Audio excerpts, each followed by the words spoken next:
RCR, la red que comunica y une al Perú.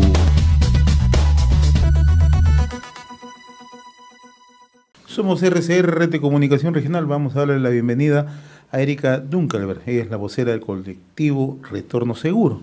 Ella es psicóloga clínica por la Universidad Católica del Perú, con una maestría en Educación, Riesgo y Prevención en la Universidad de Harvard, y es fundadora de la Asociación Educación y Desarrollo. Le agradecemos la gentileza que tiene con RCR, Red de Comunicación Regional. Qué gusto saludarla, buen día, muy amable como siempre. Buenos días, un gusto saludarlos. Bien, se están anunciando el inicio de las clases semipresenciales en Lima, ya en algunos centros educativos en zonas rurales del país se ha hecho, ¿no?, de manera gradual. ¿Es posible hablar de un retorno seguro en la situación que nos encontramos en estos momentos?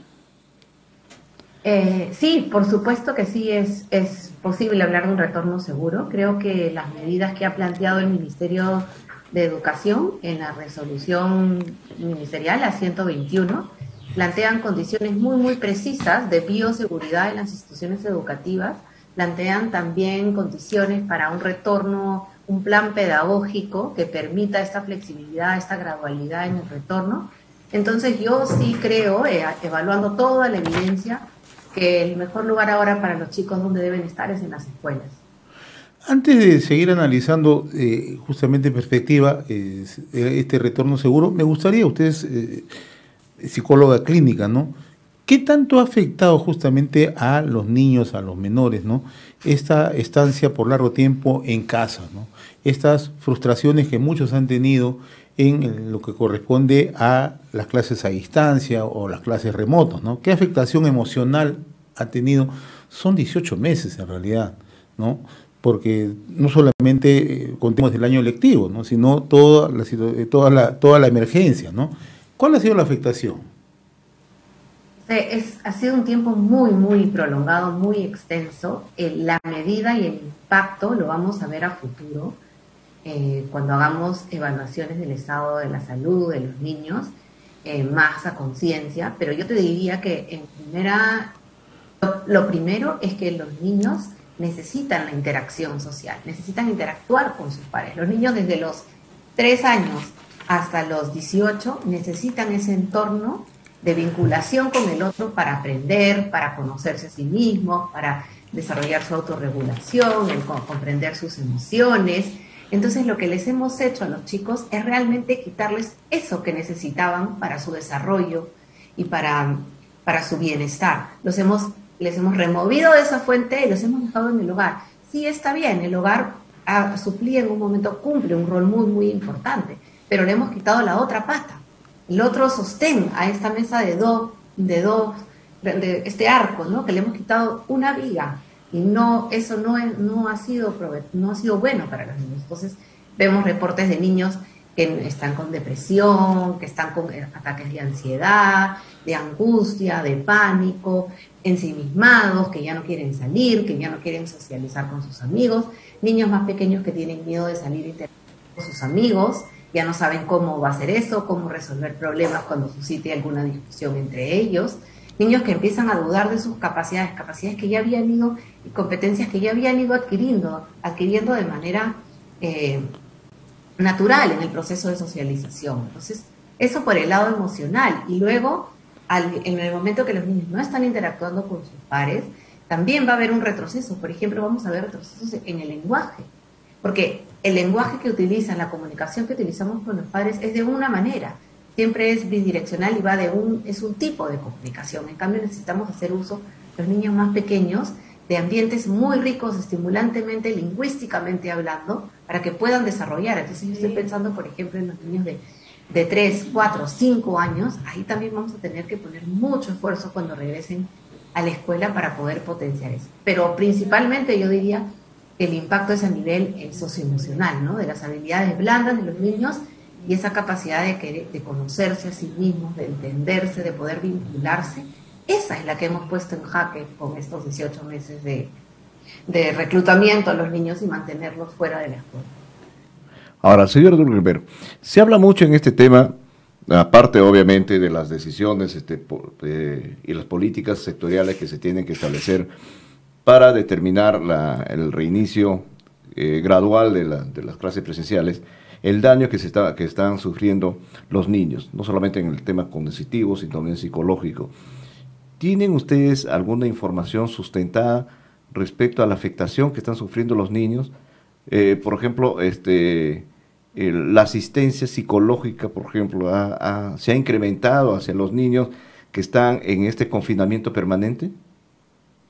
Sí, y eso ha sido no solo, imagínate, tenemos data, la primera data que salió fue de los Estados Unidos, en el que se veía un incremento más del 30% de las consultas por salud mental. Aquí también tenemos data que ha ido recolectando el Ministerio de Salud sobre los niveles de afectación, y efectivamente sí, y también tenemos un problema, ¿no? Que no hay suficientes psicólogos en el país para que puedan ayudar a este volumen de niños que están enfrentando ciertas dificultades. Por eso es importante, porque la siguiente persona que podría tener una formación y que podría dar algo de contención a los niños es el maestro, luego del psicólogo, ¿no? Entonces, por eso tan importante poder ayudar a estos chicos a poder reconectarse. Y para los niños son resilientes, no digo que no van a poder salir, pero cuanto más tiempo, cuanto más pequeños han estado, digamos, cuanto más pequeñitos nos hemos empezado a aislar, digamos a los 2, 3, 4 años, ya, más el impacto es mayor, ¿no? Y por supuesto, cuanto más tiempo sigamos pasando, el impacto también va a ser mayor, porque eso es lo que dice toda la evidencia científica a nivel mundial. Entonces, lo que tenemos que hacer es inmediatamente tomar acción, ¿no? Y remover y poder reabrir las escuelas, poder facilitar algún tipo de interacción segura entre ellos, ¿no? Ahora, yo lo que quería incidir un poco, doctora Erika Dulkenberg, es respecto a la importancia de la presencialidad. ¿Por qué resulta importante la presencialidad? Escuchaba hace unos días al señor ministro decir que tenemos que a futuro ya mirar una combinación entre la educación a distancia, la educación remota y la presencialidad. Pero también escuchaba a una colega suya, la doctora Moromisato, con una información muy relevante, ¿no? Porque ella decía que antes de la pandemia solo 4 de 10 niños comprendían bien las lecturas, y en el tema matemático estábamos también en esos niveles, ¿no? Entonces, si bien es cierto, hay quienes sostienen que vamos a tener que convivir con la educación a distancia por la situación que vivimos, tampoco es menos cierto que la atención en esta edad es mucho mayor que recoger esos conocimientos a los 10 o a los 12 años, ¿o me equivoco? Sí, no, vamos a ver, por partes con tu pregunta. Creo que sí. Vamos a tener que convivir con esta especie de sistema medio híbrido, con la educación a distancia, pero yo diría que hay que pensar bien si es que tenemos que convivir con eso, ¿no? ¿Con qué grupos etarios, ¿no? Y como tú bien dices, con los chicos más grandes puede funcionar, no tiene que ser todo, no debería ser todo virtual y a distancia, porque los chicos y los adolescentes, como te decía, también necesitan esta interacción, pero principalmente con los niños pequeños, ¿no? Los niños pequeños, la educación a distancia no es la vía por la cual los niños aprenden. Los niños necesitan interactuar con el otro, leer el lenguaje verbal del adulto, del niño, a partir de eso decodificar emociones, intenciones y acciones que vayan a tomar, y ellos planificar las suyas, necesitan dialogar. Hay estudios en el que, por ejemplo, hay un estudio muy importante que decía que los niños, cuanto más horas, los niños de 4 años, cuanto más horas pasan frente a la pantalla, menor es el tiempo que, digamos, si eso es a los 3 años, a los 5 años es menor el tiempo que le van a dedicar a la lectura. ¿Por qué? Porque también hay una estimulación a nivel de las pantallas que lleva a una también sobreestimulación, y eso es lo que los niños van de pronto y los ponen en un rol muy pasivo, y el niño aprende activamente. Entonces, al momento que nosotros ponemos la educación a distancia con los niños, los volvemos muy pasivos. Y eso es algo que no necesitamos. Esto es algo que la pedagogía, la psicología ha ido en las últimas décadas planteando nuevas miradas en las que el niño es un ser activo que tiene que interactuar con su entorno, con los materiales y con las personas. En cambio, a través de la televisión, de la interacción a distancia, inclusive del Zoom, nos ponen un rol mucho más pasivo, ¿no? No tenemos ese nivel, y eso es lo grave, ¿no? Lo grave, lo netamente más importante, ¿no? Que tenemos que sacar a ese niño de ese rol. Ahora, ¿Y cuáles son ustedes han tenido coordinaciones con el Ministerio de Educación como colectivo de padres de familia para poder establecer las condiciones en las cuales se puede ya reiniciar las clases presenciales? Sí, hemos tenido muchas coordinaciones, hay muchas personas dentro del ministerio, muchos directores que están siendo unos campeones en liderar la reapertura de las escuelas. Sí, hemos tenido muchas preguntas, muchas reuniones como colectivo de instituciones involucradas con la primera infancia, y hemos hecho preguntas del caso, porque por supuesto nosotros queremos que sea un retorno seguro, ¿no? Un retorno seguro para los niños, no queremos exponerlos, un retorno seguro para los docentes y un retorno seguro para la comunidad. Entonces, lo que menos queremos es que estemos forzando un retorno que sea improvisado y que no funcione, porque le estaríamos haciendo aún más daño a los niños. Y efectivamente, en esas coordinaciones y en esas reuniones que hemos tenido con el ministerio, hemos estado revisando paso a paso las condiciones que han puesto, los planteamientos que han dado, y en realidad nos parece que es muy coherente lo que están planteando, que inclusive han puesto estándares altísimos. Por ejemplo, en Chile, para el retorno a clases, los niños deben estar solamente a 1 metro de distancia unos con otros. Aquí es el doble, ¿no? Nosotros hemos puesto indicadores en esa resolución de la 121 que son muchísimo más estrictos que en la mayoría de países de la región. Por eso también tan difícil se ha vuelto nuestro retorno. Entonces yo considero que con lo que está ahí, y si se mantienen, se respetan esas condiciones de bioseguridad, sí va a ser un retorno seguro, ¿no? Ahora, Y les diría a ambos que quien va a romper la regla principalmente siempre es el adulto, no el niño, ¿no? Entonces ahí también hay que trabajar mucho concientizando al adulto, al docente, a quien está laborando en el centro de educación, para que realmente se respeten estos protocolos, ¿no? Sí, efectivamente hay un trabajo bastante arduo para poder integrar y llegar con mensajes bien claros a la comunidad de los padres de familia, a los docentes y todos los que tienen que participar en este tema que es bastante crucial. Sin embargo, también escuchamos en un ambiente de polarización política, en lo que estamos viviendo en este momento, lamentablemente, quienes señalan que en este caso sería darle ventajas al sector, a los colegios privados que están mejor implementados y tienen mejores recursos para poder reiniciar esta clase presenciales frente a los colegios públicos que no tendrían esas facilidades ni esas condiciones. Y en consecuencia se debería que esperar a que más o menos haya un equilibrio entre ambos para que muchos sectores no se sientan discriminados. ¿Cuál es la idea que ustedes tienen respecto a esto? Y si ustedes también han escuchado este tipo de planteamientos. Sí, no es la primera vez que nos dicen eso, ¿no? Yo te diría que el año pasado abrieron ya 800 escuelas públicas, solo públicas.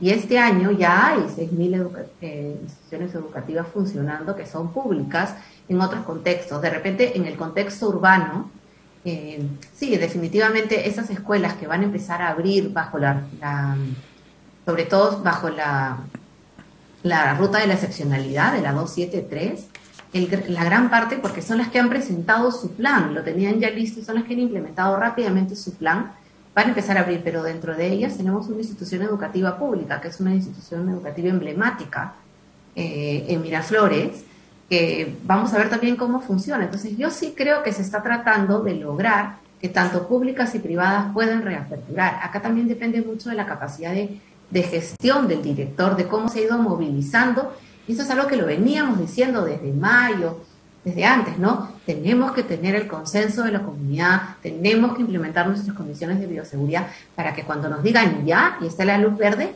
no pase lo que está pasando ahora, que hay un periodo de espera porque recién se empiezan a hacer las gestiones, porque recién se empieza a hacer la consulta con la comunidad educativa. Entonces lo que está pasando, porque los kits de bioseguridad, los implementos, yo he conversado con diferentes docentes, directoras y especialistas de las regiones, y ellos ya tenían todo su material. En mayo, junio, todo esto ha sido redistribuido. Entonces, no es algo que no tengan, ¿no? Entonces, definitivamente aquí va a depender mucho de la capacidad de gestión. Pero sí hay un esfuerzo, les debo decir a ambos, como colectivo, de poder llevar también a las instituciones públicas. Nosotros queremos que los niños de todo el país regresen a clases, tanto de instituciones privadas como públicas. Y en ese esfuerzo estamos, ¿no? De formando redes, tanto de privadas como públicas, para ver cómo hizo uno, qué está haciendo, aprender unos de otros y juntos empezar a aperturar.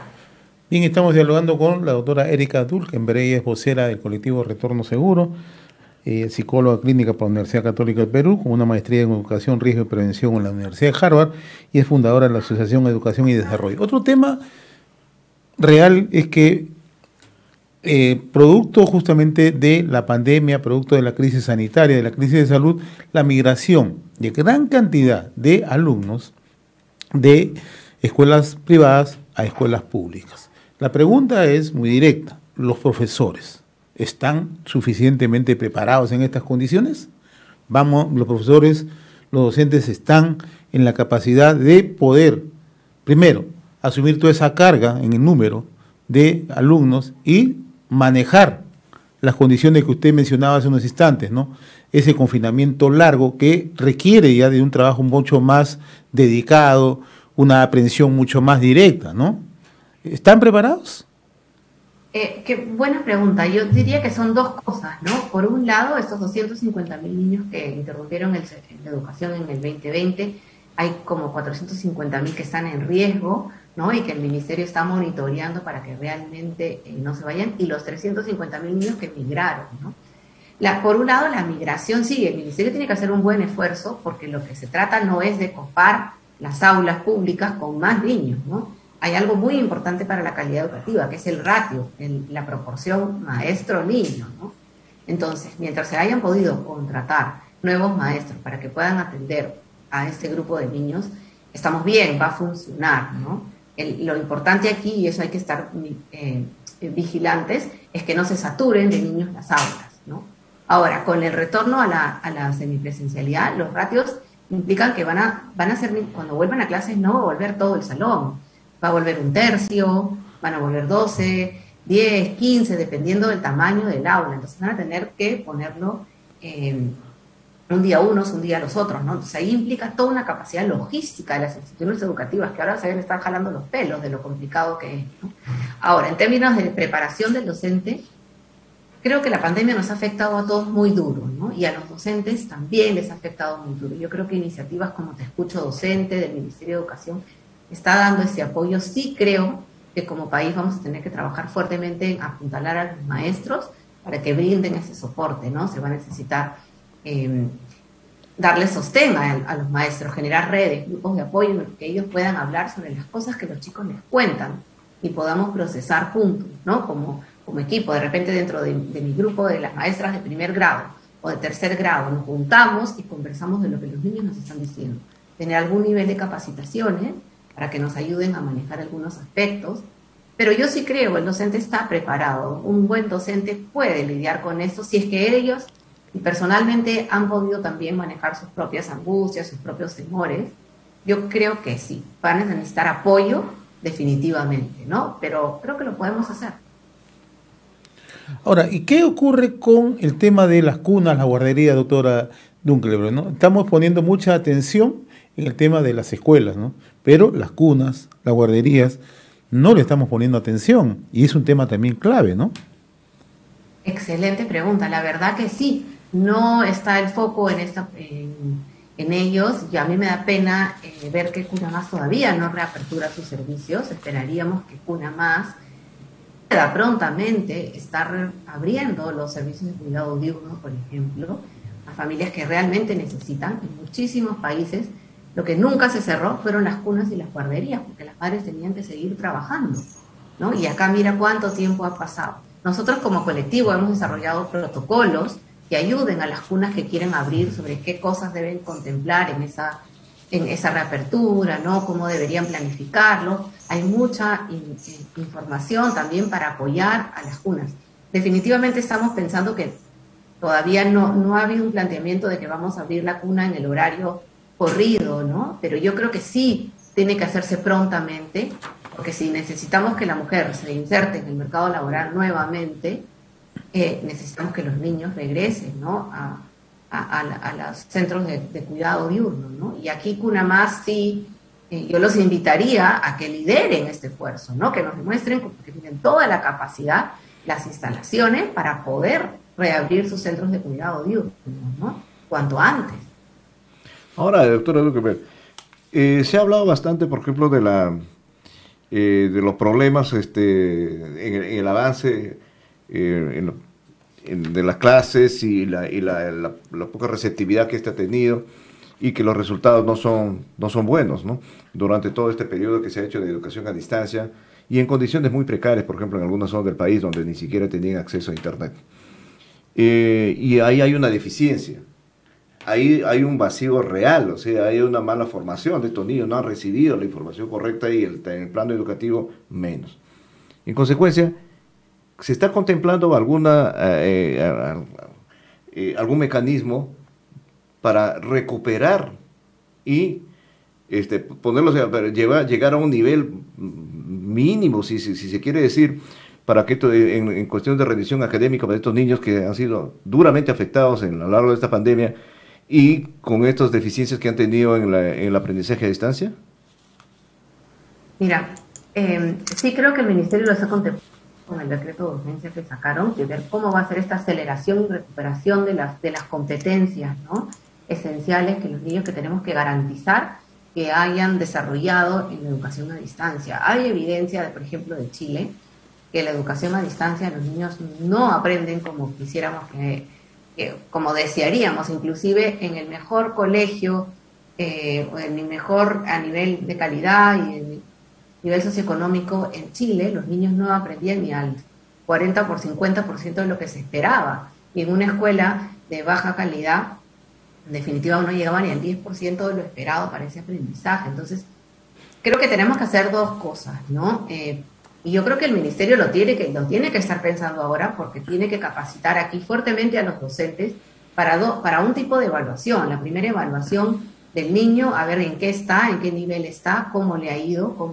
primero de su bienestar, ¿no? Bienestar emocional, físico, cómo está él, y luego pensar a ver en qué nivel está este niño en su desarrollo, en qué grado se quedó, ¿no?, con la pandemia, y ahí sí va a requerir mucha capacitación del docente para poder apuntalar, ¿no?, para poder trabajar sobre aquellas competencias que consideramos son fundamentales. En definitiva, no vamos a poder cubrir a nivel de contenidos todo lo que se pudiera, por eso nos tenemos que enfocar en el desarrollo de las competencias.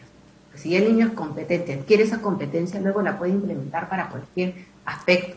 Entonces, ahí vamos a tener que fortalecer esto que está planteado en el Currículo Nacional del Desarrollo por Competencias y poder evaluar qué competencias han desarrollado los niños, cuáles todavía no y cómo fortalecerlos. Y va a implicar que en un aula un maestro tenga diferentes niveles, porque pueden haber avanzado no parejamente, probablemente porque no tenían acceso, se les caía el internet, el papá no le podía dar el celular, o el niño que sí podía, o el niño que sí tenía internet, pero definitivamente no aprende y necesitaba el contacto mucho más fuerte que otro, que más o menos se podía centrar frente al televisor. Entonces sí vamos a requerir también capacitar mucho al docente. El docente va a tener que entrar a hacer una evaluación de cómo está y mirar a qué niño tiene que reforzar más, ¿no? Y otra cosa que tenemos que hacer como país es retomar las evaluaciones de la UNC, de la Unidad de Medición de la Calidad, porque estas evaluaciones nos van a decir cómo estamos como país.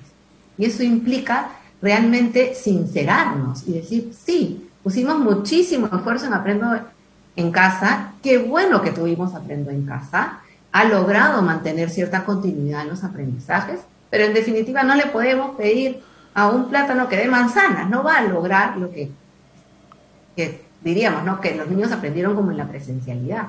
Entonces, solo con data vamos a poder decir, ok, ¿qué hacemos? Si no tenemos evidencias a nivel de país, macro, ¿no?, de todo, no vamos a poder plantear políticas que ayuden a acelerar estos aprendizajes de los chicos, a compensar y ver cómo los apoyamos para que sigan adelante. Entonces, tiene que ser dos tipos, ¿no? A nivel del aula, el maestro, mirando a su grupo, y luego como sistema educativo. Doctora Erika Dulque, me ha sido grato conversar con usted, le agradecemos la gentileza, la cordialidad que ha tenido con RCR, Red de Comunicación Regional. Vamos a estar molestándolo más seguido en realidad para seguir analizando y conociendo en contexto, ¿no?, lo que significa este retorno gradual, la importancia de la presencialidad y también, ¿no?, por qué tenemos que tener un retorno seguro. Le agradezco la gentileza, muy amable, ¿eh? RCR, la red que comunica y une al Perú.